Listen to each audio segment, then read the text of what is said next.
Hello everyone, welcome to my channel. दोस्तों, मेरे channel में आप सभी का स्वागत है और जो न्यू सब्सक्राइबर हैं उनका हार्दिक अभिनंदन है। दोस्तों, कैसे हैं आप सब? मैं अंकिता जबलपुर से कर रही हूं आप सबका स्वागत अपने न्यू डिस्कशन ब्लॉग में। जी हाँ दोस्तों, आज फिर से एक छोटी सी बात पे डिस्कशन करना है आप लोगों के साथ। अभी हाल में ही बसंत पंचमी बीती है, वैलेंटाइन डे बीता है और दोनों एक ही दिन बीते हैं। बहुत सारे लोगों को मैंने सेलिब्रेट करते देखा, मुझे भी अच्छा लगा। हम ऐसे तो सेलिब्रेट नहीं करते हैं, लेकिन फिर भी प्यार के नाम पे एक दिन गुजारने में क्या जाता है। तो प्यार भरे कुछ पल ही मिल जाए तो उससे किसी का कुछ घटता तो नहीं है। लेकिन ये जो बसंत पंचमी बीती है 14th को, ये बहुत इम्पोर्टेंट थी।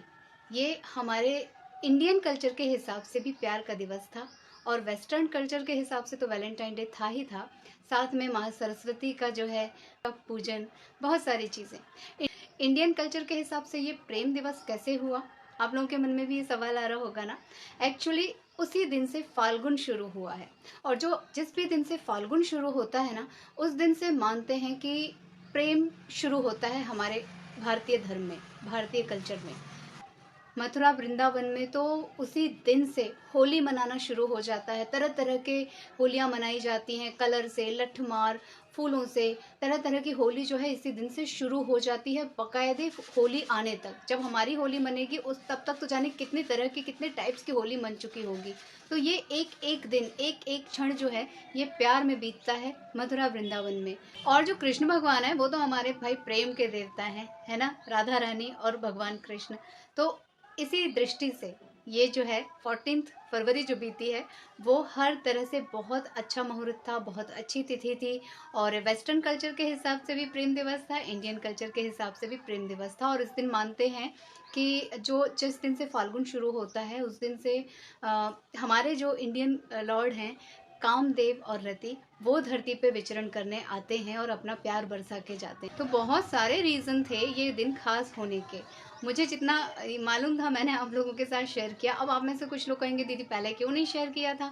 तो भाई मुझे भी एकदम से पहले से कुछ नहीं पता था। सडनली मैंने बहुत सारी चीज़ें देखी। हम जब पूजा करने के लिए तिथि वगैरह देखते हैं, पंचांग देखते हैं, जब मैंने तब देखा उस समय मुझे पता चला कि अरे आज तो बहुत ज़्यादा खास दिन है। तो मैंने सोचा कि चलो मैं सेलिब्रेट करती हूँ और मैंने हर एंगल से सरस्वती पूजा से लेके हर चीज़ सेलिब्रेट की और इस दिन को बहुत खास बनाया। आज उत्कर्ष नहीं है मेरे साथ ब्लॉग में क्योंकि भाई अब एग्ज़ाम डेट आ चुकी है तो पढ़ना तो बनता है ना। और ये जो टाइम है इस टाइम पे उसे मैंने पढ़ने बिठाला हुआ है। और बहुत सारे बच्चों के एग्ज़ाम चल रहे होंगे, बहुत सारे ऐसे पेरेंट्स होंगे जो परेशान हो रहे हैं, बच्चों को बार बार लर्न करा रहे हैं लेकिन उनके दिमाग में कोई भी बात टिकती नहीं है या कंसंट्रेशन उनका जो है ठीक नहीं है, बच्चों का पढ़ाई को सीरियसली नहीं ले रहे हैं, बहुत सारी चीज़ें। तो उन पेरेंट्स के लिए मैं आज कुछ खास शेयर करने जा रही हूँ। कुछ छोटे छोटे से 2-3 पॉइंट्स हैं मेरे पास, अगर आप लोग उन पे ध्यान दे लेंगे ना तो मैं दावे के साथ कह सकती हूँ कि आपको बच्चों के साथ जितनी आप मेहनत करते हैं ना उसका जस्ट हाफ एफर्ट लगाना होगा। पता है दोस्तों, ये जो 24 घंटे का समय होता है इसमें से कुछ टाइम पीरियड ऐसा होता है अगर हम उस टाइम पे खुद पढ़ें या बच्चों को पढ़ने के लिए बिठा लें तो बहुत कम मेहनत में बहुत ज़्यादा चीज़ें हमारे समझ में आती हैं, हमारे ज्ञान का विस्तार होता है। ये टाइम कौन सा है? एक टाइम तो मैं ऐसा बताने जा रही हूँ जिस पे मुझे नहीं लगता कि कोई अमल कर पाएगा, लेकिन ये बहुत बेस्ट टाइम होता है।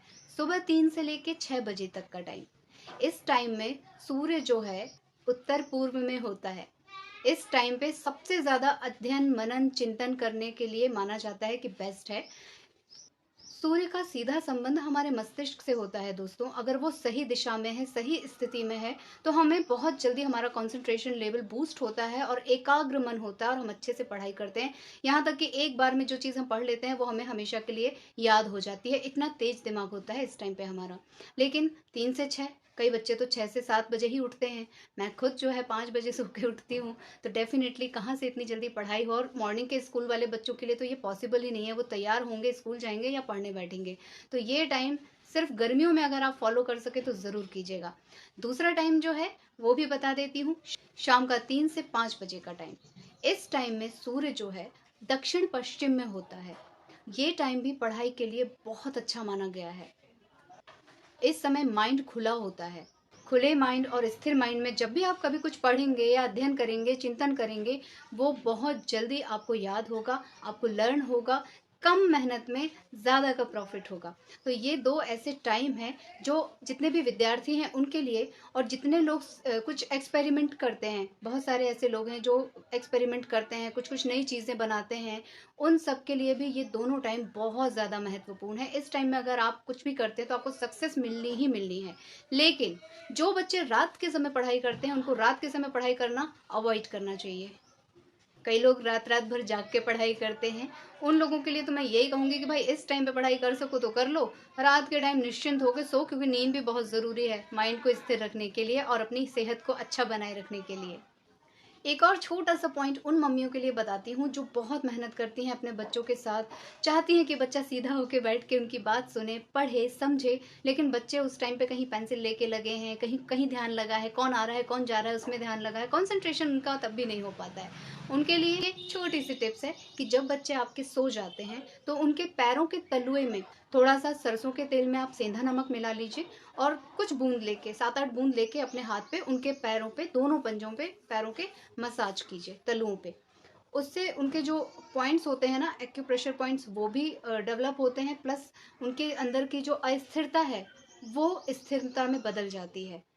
ये चीज़ भी कंसंट्रेशन बढ़ाने के लिए बहुत अच्छी होती है। तो ये छोटे-छोटे से टिप्स आप ज़रूर करके देखिएगा। आप लोगों को जैसा मुझे लाभ मिलता है वैसे आप लोगों को भी लाभ ज़रूर मिलेगा। हालाँकि अर्ली मॉर्निंग वाला एक्सपीरियंस मेरा अपने बचपन का है।